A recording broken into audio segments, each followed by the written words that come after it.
নমস্কার। Talks on self identity আমাদের এই অনুষ্ঠানে আজও আপনাদের সকলকে আমরা আন্তরিক স্বাগত জানাচ্ছি। আমাদের চোখে দেখা এই পৃথিবীতে আমরা অতীত ইতিহাসের কথা যখন শুনি পড়ি তখন দেখি বহু বহু যুগ পরে পরে আমাদের এই ধরাধামে এক একজন এমন দিব্যপুরুষের আবির্ভাব হয় যাদের ধ্যান ধারণা উপলব্ধি তার মধ্যে এমন একটা অভিনবত্ব থাকে, এমন একটা স্বাতন্ত্র্য থাকে, তার ব্যাখ্যা করতে তাকে উপলব্ধি করতে দেবদেবী এমনকি মুনি ঋষিরাও বোধ হয় হার মেনে যান। একেবারে মৌলিক একেবারে স্বতন্ত্র এক উপলব্ধি নিয়ে আমাদের মধ্যে এসেছিলেন সসংবেদ্য সানুভবদেব প্রজ্ঞান পুরুষ শ্রী শ্রী বাবা ঠাকুর। তাঁর চেতনার আলোকে তাঁর ওই সম্পূর্ণ স্বতন্ত্র মৌলিক ভাবনাকে আশ্রয় করেই আমাদের এই টকস অন সেলফ আইডেন্টিটি বিষয়টিকে আরও একটু আমাদের কাছাকাছি সুন্দর করে বুঝিয়ে বলার জন্যে শ্রী তুষার ভট্টাচার্য আজকেও আমাদের সঙ্গে রয়েছেন। একটি নতুন প্রবচন আমরা বাবা ঠাকুরের শুনে আমাদের আজকের কাজ শুরু করব। সেখানে যে কথা তিনি বলেছেন এরকম অজস্র কথা বহুদিন ধরে তিনি বলে গেছেন, তার খুব অল্প পরিমাণে আমরা সংগ্রহ করে রাখতে পেরেছি। আজকে সেই সংগ্রহ থেকে তার একটি প্রবচনের ভিডিও রেকর্ডিং আসুন সবার আগে আপনাদের দেখাই, তারপরে আমরা সেই প্রসঙ্গে আমাদের আজকের আলোচনায় আসব। মন শয়তান হয় কখন? যখন কোনো জিনিস পকেটে পায় সেটা প্রতিদান সে দিতে চায় না, ভুলে যায়, তার ফলে তার রিয়াকশন হতে থাকে। এখন কর্মেরই ফল ভোগ করতে হয়, কিন্তু অকর্মের ফল তো ভোগ করতে হয় না। যে কর্ম আমি করিনি তার ফল আমি কেন ভোগ করব? তার মানে অহংকার যা করে তার ফল অহংকারকে ভোগ করতে হয়। অহংকার থেকে রেহাই পেতে হলে আমাদের তঙ্কার যেতে হবে। এই তঙ্কারের জন্যই আজকে ওই যে শ্যামল সবল দিয়ে আনন্দ ঘন শ্যাম, এটা তঙ্কারের ভজন। কিন্তু এইটার ভজনের শেষে অহংকার চলে গিয়ে অহংদেব আসে, এইটা কিন্তু খুব গুরুত্বপূর্ণ আলোচনা। এখন অহংকারকে চালাচ্ছে সমষ্টি শক্তি, অর্থাৎ ইউনিভার্সাল।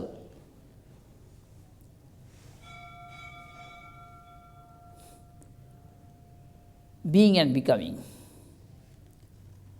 কিন্তু ইউনিভার্সাল বিইং অ্যান্ড বিকামিংকে আমরা দেখতে পাই না, সমষ্টিকে আমরা মানতে পারি না। এটি হচ্ছে ব্যষ্টির দোষ। আমাদের যে ব্যষ্টি ভাব, এটা আমরা সমষ্টিকে নিতে পারি না। বাড়িঘরে পরস্পর দুইজনের সঙ্গে মিল হওয়া খুব কঠিন, আর সমষ্টিকে গ্রহণ করা তো আরও কঠিন। অহংকার কত বড় তার বিকৃত জাল ছড়িয়ে বসে, সে তার জায়গায় কাউকে বসাতে চায় না, মানতে চায় না, সে মহৎকে মানতে পারে না, গুণীর গুণ মর্যাদা দিতে পারে না। তার ভিতরে আসে ঈর্ষা, আসে অভিমান, আছে তার ভিতরে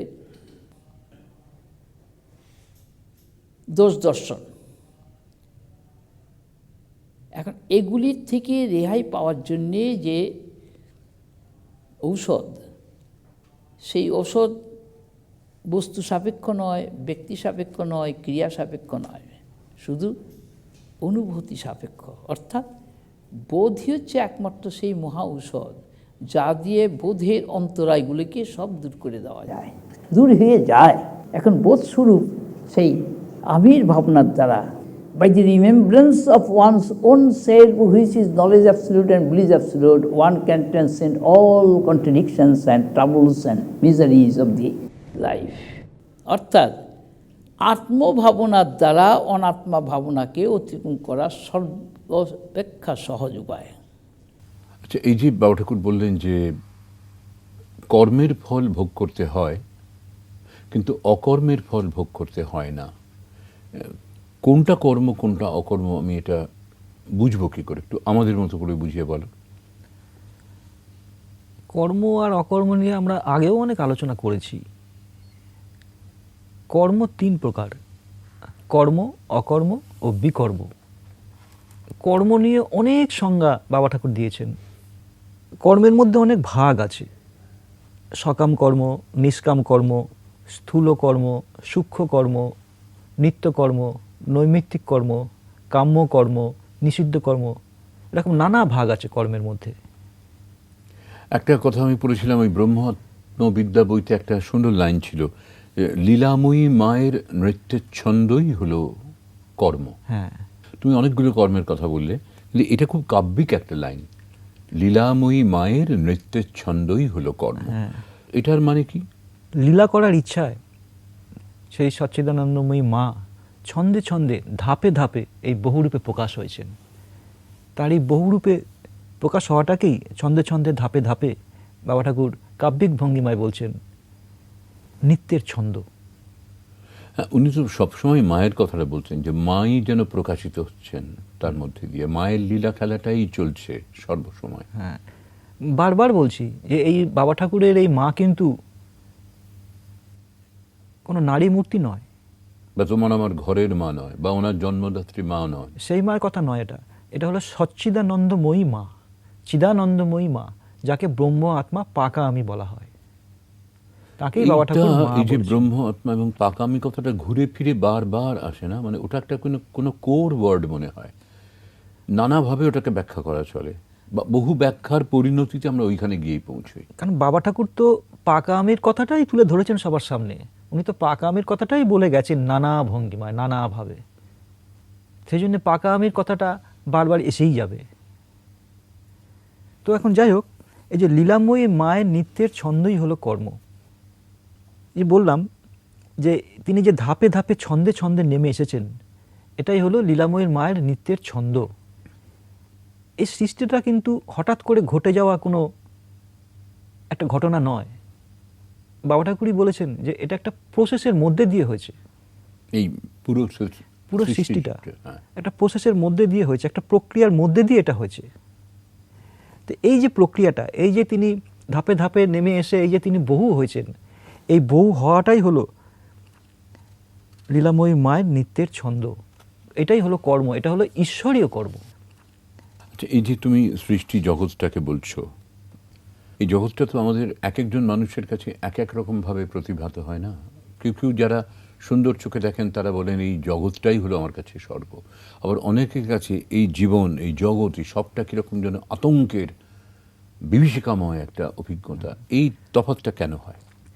যাদের সত্য দৃষ্টি খুলে গেছে তাদের কাছে সবই সত্যময়, তাদের কাছে সবই সত্য, সুন্দর, শিবময়। আর যাদের সত্য দৃষ্টি খোলেনি তাদের কাছে এই জগৎটা একটা বিভীষিকাময়, এই সংসারটা একটা বিভীষিকাময়, এই সংসারটা তাদের কাছে যাতনা মাত্র। তারা কোনো কিছুর মধ্যে ছন্দ খুঁজে পায় না, কোনো কিছুর মধ্যে সৌন্দর্যের প্রকাশ দেখতে পায় না। তাদের জীবনটা বেসুর ও বেতাল বেলয় চলছে। এটাই হলো অসুর জীবন। যে যেরকমভাবে জীবনযাপন করেছে তার কাছে জীবনটা সেইভাবেই ধরা দিয়েছে। যারা প্রকৃত সত্য সুন্দরকে খুঁজে পায় তাদের কাছে মরণটাও সত্য সুন্দর, তাদের কাছে মরণটাও মরণ নয়, সেটাও সত্য সুন্দর, শিবেরই প্রকাশ, মায়েরই একটা প্রকাশ। তাদের সেই সৌন্দর্য আলাদা জিনিস। আর সাধারণ কবির দৃষ্টিতে যে সৌন্দর্য সেটা একটা অন্য জিনিস। আর একজন আত্মজ্ঞানী, একজন সত্যদ্রষ্টা পুরুষের কাছে যে সৌন্দর্য, এই সত্য কিন্তু সেই আত্মার সৌন্দর্য। সেটা হচ্ছে অতীন্দ্রিয় সৌন্দর্য, সেটা হচ্ছে অতীন্দ্রিয় সমস্ত সৌন্দর্য। ইন্দ্রিয়ের ঊর্ধ্বে হ্যাঁ, সেটা। সৌন্দর্য সেটা কিন্তু সম্পূর্ণ আলাদা জিনিস, ভিন্ন জিনিস। সেখানে মৃত্যুটাও মৃত্যু নয়, সেখানে মৃত্যুটাও অমৃতময়। সেখানে মৃত্যুটাকেও সেখানে মাতৃবোধে বরণ করে নেওয়া হচ্ছে। আর সত্যি বরণ কেন করে নেব না? কেননা কিছু জিনিস আছে যেটা অনিবার্য, অস্বীকার করা যাবে না। তুমি তার থেকে কিছুতেই নিজেকে সরিয়ে রাখতে পারবে না। তো মানব জীবনে মৃত্যুর চেয়ে অনিবার্য তো আর কিছুই নেই। কারণ লীলাময়ী মায়ের নিত্যের ছন্দই তো হলো এই কর্মটা। তিনিই তো বহুরূপে নেমে এসেছেন এখানে। জন্ম তিনি, মৃত্যু তিনি, সুখ তিনি, দুঃখ তিনি, সবই তো তিনি ছাড়া তো আর দ্বিতীয় কেউ নেই এখানে। আপনি ব্রহ্মাত্মবিদ্যা বইয়ের বাবা ঠাকুরের এই কথাটা একটু পড়ুন। এখানে বলছেন, দেহ ও ইন্দ্রিয় সহযোগে নিত্য প্রয়োজনীয় জিনিস সংগ্রহই হল কর্ম। যে কর্ম বহিরিন্দ্রিয় ও বহির্বিষয়ক প্রকৃতির সঙ্গে যুক্ত তা হল স্থূল কর্ম। অপরপক্ষে অন্তঃকরণ বৃত্তিকে অবলম্বন করে যে কর্ম তা হল সূক্ষ্ম কর্ম। বহিরিন্দ্রিয় বহির্বিষয়ক এই বিষয়টা একটু বুঝিয়ে বলো। চক্ষু, কর্ণ, নাসিকা, জিহ্বা, ত্বক, এগুলো দিয়ে যা কিছু আমরা করছি সেগুলো হলো বহিরিন্দ্রিয়ের কর্ম। যেরকম চোখ দিয়ে আমরা দেখছি, কান দিয়ে আমরা শুনছি, ত্বক দিয়ে আমরা স্পর্শ অনুভব করছি, এরকমভাবে পঞ্চ ইন্দ্রিয় দিয়ে যেগুলো আমরা করছি সেগুলো হলো বহিরিন্দ্রিয় বিষয়ক কর্ম। আবার মন দিয়ে চিন্তা ভাবনা করছি, বুদ্ধি দিয়ে বিচার করছি, কর্তৃত্ব অভিমান করছি, এগুলো হলো অন্তরিন্দ্রিয়ের কর্ম। মানে চিন্তা ভাবনা করাটাও এক অর্থে কর্ম। এটা হলো আমরা ভাবি সূক্ষ্ম কর্ম। কর্ম মানেই একটু নড়ে চড়ে গা ঘামিয়ে করা, ওটাই হচ্ছে কর্ম, তা না। একটা হলো স্থূল কর্ম, একটা হলো সূক্ষ্ম কর্ম। যে মানে অন্তরিন্দ্রিয়ের যে কর্মগুলো, এইটা বলছো, চিন্তা ভাবনা বা বুদ্ধি দিয়ে কোনো একটা বিবেচনা করা বা পথ নিজে নিজে ঠিক করে নেওয়া, এইগুলো। এটাতে হাত পা নড়ছে না, এটা চোখ দিয়ে কিছু দেখছিও না, কান দিয়ে কিছু শুনছিও না, কিন্তু মস্তিষ্কে একটা ক্রিয়া চলছে, মনের মধ্যে একটা ক্রিয়া ওই চলছে, ক্রিয়াটাই অন্তরিন্দ্রিয় সূক্ষ্ম কর্ম। তাহলে বলো, আমরা এই যে বেঁচে থাকার জন্য কন্টিনিউয়াস শ্বাস প্রশ্বাস নিচ্ছি, এটাও এক প্রকার কর্ম। গীতাতে তো এই কথা বলা আছে, আমরা যে শ্বাস প্রশ্বাস নিচ্ছি এটাও কর্ম। আমি পড়তে গিয়ে হঠাৎ করে মনে হয় একটা শ্বাসের আওয়াজ নিজেই প্রায় পেলাম যে এটাও তো একটা মানে একেবারে অগোচরে আমরা করেই চলেছি এই কর্মটা। কিন্তু অগোচরে আমরা করে চলেছি, এটা কর্ম। আরেক জায়গায় বলছেন যে ইচ্ছা, অভিলাষ, কামনা, বাসনা, আশা, সংকল্প প্রভৃতি পূরণ করার জন্য মন সর্ব ইন্দ্রিয় ব্যবহার করে। ইন্দ্রিয়ের ব্যবহারই হল কর্ম। কামনার প্রকাশই হল কর্ম, ইচ্ছার গতিই হল কর্ম। এই কর্ম ত্রিবিধর আগেই এই যে ইচ্ছার গতিই হল কর্ম বলছেন, এটার মানে কি? ইচ্ছার গতিই হল কর্ম মানে আমি যে চিন্তা ভাবনা করছি তার যে গতিটা। বাবা ঠাকুর বলেন যে ইচ্ছা ছাড়া শক্তি সক্রিয় হয় না, শক্তির ক্রিয়াই হলো কর্ম। না, আর একটু বুঝিয়ে বলো। যখন কারোর মধ্যে কোনো ইচ্ছা নেই তখন সে নিষ্ক্রিয় হয়ে চুপচাপ বসে আছে। হঠাৎ তার মধ্যে একটা ইচ্ছা জাগলো যে কিছু একটা করতে হবে বা দেখতে হবে বা কোথাও যেতে হবে, একটা কিছু ইচ্ছা জাগলো।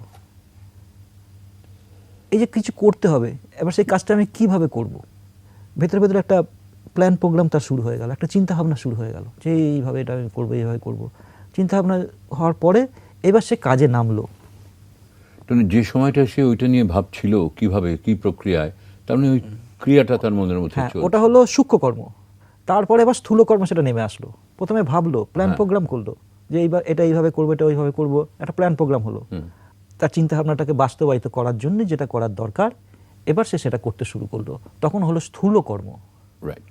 তখন সে বাইরের ইন্দ্রিয় দিয়ে কর্মটা করছে, হাত পা দিয়ে সে কর্মটা করছে, তখন সেটা হলো স্থূল কর্ম। মানে মনের ইচ্ছের দ্বারা ওই যেটা বলছেন গতিপ্রাপ্ত হলো, সেইখান থেকে উদয় হলো কর্মের। সেখান থেকে উদয় হলো কর্মের। কর্মটা প্রথমে স্থূল স্তরে আসার আগে সূক্ষ্ম স্তরে থাকে। আমরা যে কোনো কিছুই করি না কেন প্রথমে একটা চিন্তা ভাবনা করি। বাবা ঠাকুর এটাকে বলেছিলেন আইডিয়া, মানে আইডিয়া, মানে প্রথমে আই থেকে সেটা নেমে আসলো ভাবের আকারে। ভাবটা হলো একটা মনেরই অন্তর্গত। ভাব থেকে মানে তুমি একটা বাড়ি তৈরি করবে, একটা প্ল্যান করলে কিভাবে আমি বাড়িটা করব, কিভাবে কি করব না করবো, একটা প্ল্যান প্রোগ্রাম হলো। তারপরে তুমি এবার বাড়ি করার জন্য যা যা রসদ দরকার সেগুলো তুমি এনে জোগাড় করলে, তারপরে একটা বাড়ি তৈরি হলো আস্তে আস্তে ধীরে ধীরে। তো এইভাবে এই জিনিসটা হলো। প্রথমে আইডিয়া মানে আইকে দিয়েই হলো, সে আইয়ের পক্ষে একটা চিন্তা ভেসে উঠলো, সেটাকে উনি বলছেন আইডিয়া। হ্যাঁ, মানে আইডিয়া। তো এইভাবেই আর কি সূক্ষ্ম থেকে ক্রমশ স্থূলেতে কর্মটা প্রকাশ হয়ে পড়লো। আসুন আমরা প্রবচনের খানিকটা অংশ আরেকবার শুনে নিই। মন শয়তান হয় কখন? যখন কোনো জিনিস পকেটে পায় সেটা প্রতিদান সে দিতে চায় না, ভুলে যায়, তার ফলে তার রিয়াকশন হতে থাকে। এখন কর্মেরই ফল ভোগ করতে হয়, কিন্তু অকর্মের ফল তো ভোগ করতে হয় না। যে কর্ম আমি করিনি তার ফল আমি কেন ভোগ করব? তার মানে অহংকার যা করে তার ফল অহংকারকে ভোগ করতে হয়। অহংকার থেকে রেহাই পেতে হলে আমাদের তঙ্কার যেতে হবে। এই তঙ্কারের জন্যই আজকে ওই যে শ্যামল সবল দিয়ে আনন্দ ঘন শ্যাম, এটা তঙ্কারের ভজন।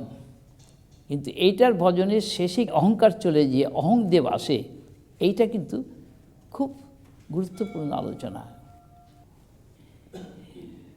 এখন অহংকারকে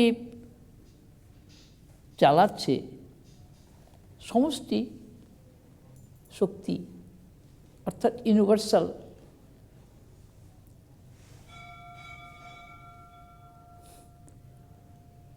বিইং অ্যান্ড বিকামিং। কিন্তু ইউনিভার্সাল বিইং অ্যান্ড বিকামিংকে আমরা দেখতে পাই না, সমষ্টিকে আমরা মানতে পারি না। এটি হচ্ছে ব্যষ্টির দোষ। আমাদের যে ব্যষ্টি ভাব, এটা আমরা সমষ্টিকে নিতে পারি না। বাড়িঘরে পরস্পর দুইজনের সঙ্গে মিল হওয়া খুব কঠিন, আর সমষ্টিকে গ্রহণ করা তো আরও কঠিন। অহংকার কত বড় তার বিকৃত জাল ছড়িয়ে বসে, সে তার জায়গায় কাউকে বসাতে চায় না, মানতে চায় না, সে মহৎকে মানতে পারে না, গুণীর গুণ মর্যাদা দিতে পারে না। তার ভিতরে আসে ঈর্ষা, আসে অভিমান, আসে তার ভিতরে দোষ দর্শন। এখন এগুলির থেকে রেহাই পাওয়ার জন্যে যে ঔষধ, সেই ঔষধ বস্তু সাপেক্ষ নয়, ব্যক্তি সাপেক্ষ নয়, ক্রিয়া সাপেক্ষ নয়, শুধু অনুভূতি সাপেক্ষ। অর্থাৎ বোধই হচ্ছে একমাত্র সেই মহা ঔষধ, যা দিয়ে বোধের অন্তরায়গুলিকে সব দূর করে দেওয়া যায়, দূর হয়ে যায়। এখন বোধ স্বরূপ সেই আবির ভাবনার দ্বারা, by the remembrance of one's own self, which is knowledge absolute and bliss absolute, one can transcend all contradictions and troubles and miseries of the life. অর্থাৎ আত্মভাবনার দ্বারা অনাত্মা ভাবনাকে অতিক্রম করা সর্বাপেক্ষা সহজ উপায়। কর্মের আরও অনেক সংজ্ঞা দিয়েছেন বাবা ঠাকুর। আপনি এই প্রজ্ঞান পুরুষ শ্রী বাবা ঠাকুর বইটা থেকে যদি একটু পড়েন। বলছেন অন্তরে তাকে, তাকে বলতে এখানে ঈশ্বর, আত্মা, গুরু, মা, সেই তাকে স্মরণ করে তার নামে সচেতনভাবে যে কর্ম করবে তাই হবে যথার্থ কর্ম, অর্থাৎ দিব্য কর্ম। কর্ম হল কর মা, মাধব, মহেশ, মহৎ, তুমি করো। এটা হলো একেবারে নিষ্কাম কর্ম। এই কর্মে কিন্তু কোনো কর্তৃত্বের বোধ নেই, একেবারে মায়ের চরণে সব সমর্পণ করে দিয়েছে। তখন মাই তার মধ্যে দিয়ে প্রকাশ হয়ে পড়েছেন, সেখানে করছেনও মা, করাচ্ছেনও মা। যেটাকে আমরা বলতে পারি সমর্পিত কর্ম। এর মধ্যে কর্মের কোনো অহংকার নেই, না, বরং একটা সমর্পণের তৃপ্তি আছে। হ্যাঁ, সমর্পণের তৃপ্তি আছে। এখানে সবটাই মাতৃচরণে নিবেদন করা। এখানে বলছেন কর্মের অর্থ কতে রহ মন বা কতে রমন। কয়ের অর্থ কালী, কৃষ্ণ, কেন্দ্র ইত্যাদি। কালী, কৃষ্ণ, কেন্দ্র অর্থাৎ ঈশ্বর, আত্মা, ব্রহ্মেতে মন রেখে কর্ম করা, অর্থাৎ তাঁকে স্মরণ করে কর্ম করা। বাবা ঠাকুরের গানের একটা ছোট্ট লাইন, দেহেতে কর্ম করো, মনেতে মাকে ধরো। তার মানে বলছেন যে কর্ম তুমি যাই করো না কেন, তোমার চিত্ত যেন ঈশ্বরে নিবিষ্ট হয়ে থাকে। হ্যাঁ, নিবিষ্ট চিত্তে কর্মটা করতে হবে। এরপরে দেখুন বাবা ঠাকুর অদ্বৈত প্রসঙ্গে কর্মের দুটি সংজ্ঞা দিয়েছেন, খুব সুন্দর। বলছেন এক বোধে থেকে একের সেবা করাই হলো যথার্থ কর্ম। আর একটা বলছেন অখণ্ড আমির সেবা করা হলো নিষ্কাম কর্মযোগের তাৎপর্য। এই যে কথা দুটো বলছেন, এক বোধে একের সেবা মানে কি? এখানে আর দ্বৈতবোধের লেশ মাত্র নেই, এখানে নিজ বোধেই নিজের সেবা, এখানে আর অন্য কারোর সেবা করা হচ্ছে না। আচ্ছা, বাবা ঠাকুর একটা কথা আছে না, অপরের মধ্যে নিজ বোধে নিজেকে সেবা করা, সার্ভিস দেওয়া। এটা কি হলো? অপরের মধ্যে নিজ বোধে নিজেকে সেবা করা, সার্ভিস দেওয়া। এটা হলো অদ্বৈতের কর্ম। ও, এখানে আর মানে আলাদা কোনো বোধ তার মধ্যে নেই। সে তখন অন্য কাকে সেবা করছে সেটা আর ভাবছে না। যেমন এই ঠাকুর রামকৃষ্ণের কথা আছে না, শিবজ্ঞানে জীব সেবা। শিব মনে করে জীবের সেবা করতে বলছেন, আসলে সেই ঈশ্বরেরই সেবা করতে বলছেন। জীব কথাটা তার মধ্যে এসে যাচ্ছে।